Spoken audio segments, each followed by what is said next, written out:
Live from the world's capital markets, here are the latest financial headlines brought to you by News Factory. Hello and welcome to Friday's Daily Financial Report. The dollar-yen price remained largely unchanged in the last session. The CCI is giving a negative signal. The Bitcoin-dollar pair dove 1.5% in the last session. The stochastic RSI is giving a negative signal. The gold-dollar price remained largely unchanged in the last session. The Williams indicator is giving a negative signal, going against our overall technical analysis. The oil-dollar pair exploded 2.1% in the last session. The CCI indicates an oversold market.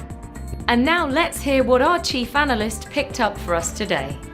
The US Securities and Exchange Commission adopted new rules governing security-based swap trading platforms, implementing a law adopted by Congress after the global financial crisis of 2007 to 2008. Binance plans to end its partnership with the Russian payment provider Advanced Cash, ending ruble-based transactions.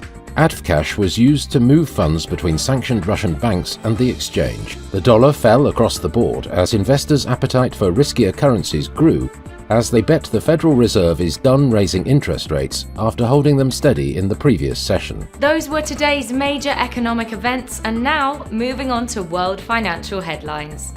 The US non-farm payrolls will be released at 12:30 GMT, the Eurozone's unemployment rate at 1000 hours GMT, the US average hourly earnings at 12:30 GMT. Japan's CFTC JPY NC net positions will be released at 20:30 GMT.